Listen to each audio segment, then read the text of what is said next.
Hi, and welcome to Bija Works. We're going to get into working towards pigeon. So not the easiest pose for most people at the beginning.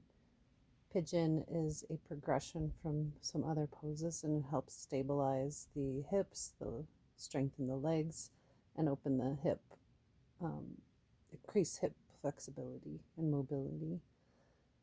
But yeah, it can be quite a challenging pose. So to begin with, we're going to start on hands and knees, and you're going to take a little padding under the knees if you need. Feel free.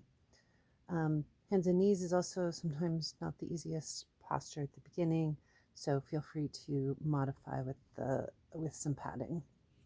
You're going to tuck the toes under first, inhaling here, and kind of drop the belly and lift the hips. Lift the shoulders and chest. And then as we exhale, rounding the back, untuck the toes.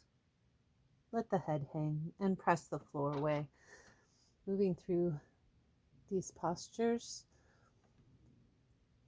We're going to notice as we look down between the hands that the hands are just under the shoulders. The elbows are a little bit bent and the eyes or inner parts of the elbows face in, not forward. If you double joint like that, move them to face in.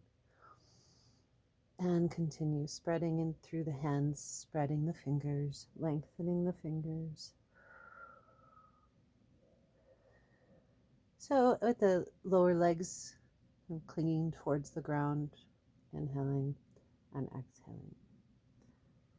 Come to neutral, which is somewhere in between those two, with a natural curve in the lower back by lifting the sit bones, but then we'll bring the ribs up a little bit to stabilize the midsection.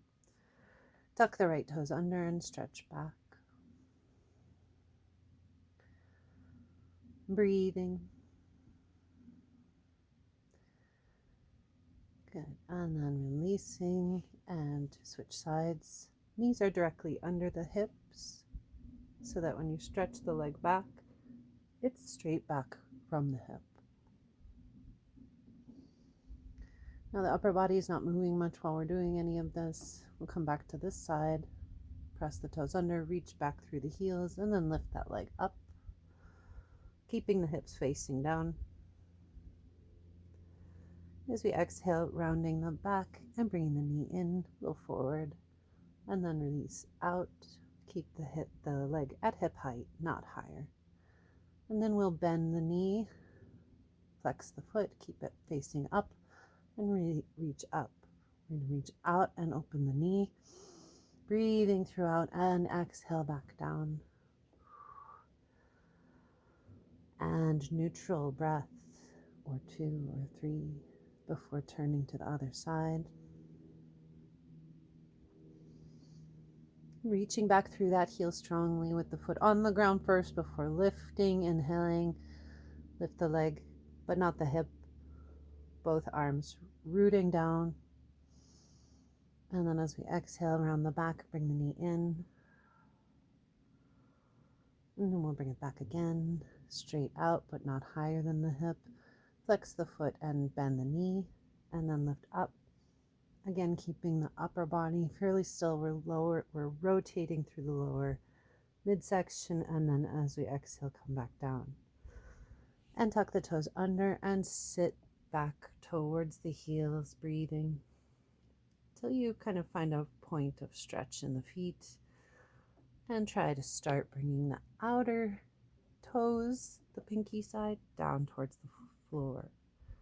Inhaling up, untuck the toes, and sit back into child's pose.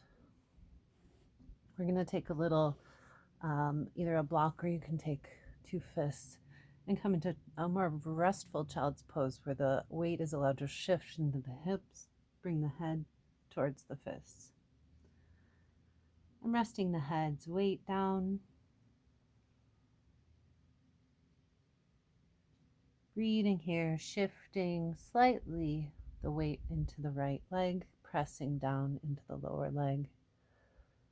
Breathe and over a little bit into the opposite leg. This may not be visible outside at all. And then to both legs. pressing the floor, the mat between the lower legs. Tiny little movements in the hips and back here when we do those things. And we'll stretch the arms out. And we'll take little fingertips with the fingers. Walk the arms straight back towards the shoulders, almost exaggerating a lift in the shoulders and the upper back. Inhaling here and close the eyes, screw up the face on the inhalation. Lion's breath, widen the eyes, stick out the tongue. We can turn the head to the right and left. Try to find slow enough movements with the breath to not move into pain. So if this hurts, we're going to adjust slightly. Maybe bring the chin slightly in and head back, and then rotate. Your mileage will vary, probably. And then back down. We'll inhale back up into hands and knees. Good.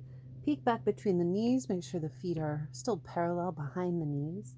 They're not closer together. They're still pretty hip distance. Good. And downward dog. Stretch the toes under. Inhale as we lift the hips, still lift the knees. And then as we exhale, slowly press back until the shoulders, arms, and back are integrated into a line. And we'll keep a little bit of a knee bend at first. Reach the heels down. Lift the backs of the legs a little bit away from the heels.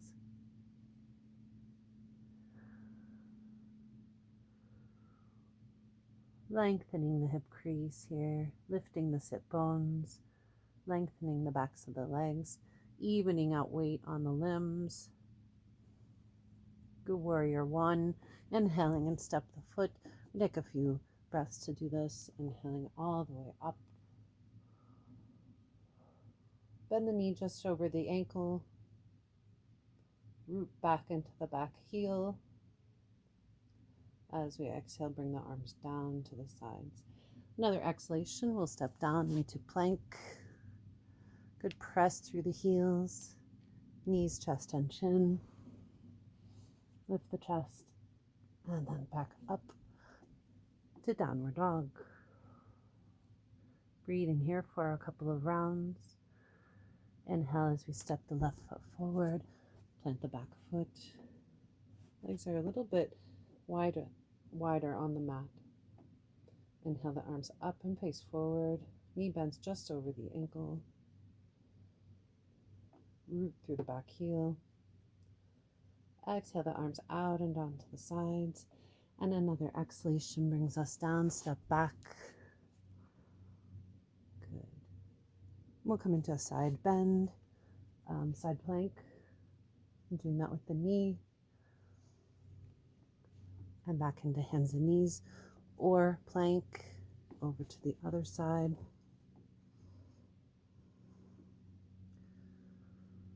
And exhaling down and back into downward dog. Good. Bringing the leg up behind you on the right side. Inhale and exhale. We'll bring the knee forward and out. Pigeon. Slide the back leg back. We'll peek back and make sure it's kind of straight behind the hip.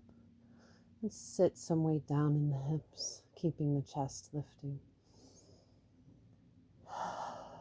Find a comfortable position on that back knee. You move back and up to the top of the flesh, and then down. Come to the forearms first. Maybe all the way down with the arms, and the head can rest.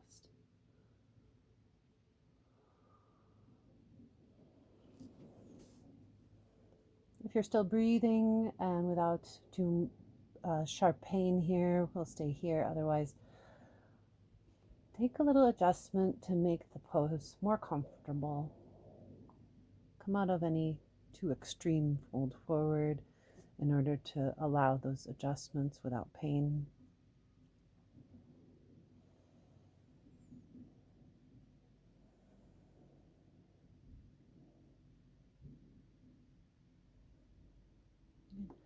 And then we'll start to walk back up with the back leg. Place the hands under the shoulders and step onto that back leg. Inhale back to plank or hands and knees. We'll sit back into Vajrasana, just sitting gently over the legs. Release the weight of the sit bones, hips down, legs down, even weight on the hips. And again, we get there by slightly moving weight right and left. Noticing the difference in the sides and their sensations. We'll come back into hands and knees and downward dog. Meet here. On an inhalation, we'll lift the left leg up and back and bring it forward. Knee forward first and then towards the outer left wrist. Slide back. We'll check our lines here, back, behind. And again, soften into the hips, gently stretching. Keeping the chest lifted at first, and then we'll come down.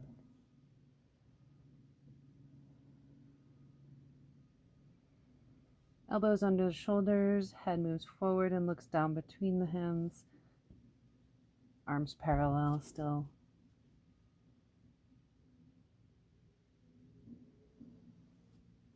Good, and we'll come back up. Get it back into Vajrasana. And maybe we'll come back into hands and knees. Sit in Vajrasana for a short meditation. Or sit cross-legged for the same reason.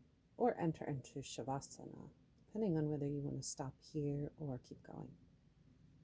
Thank you. We'll see you next time.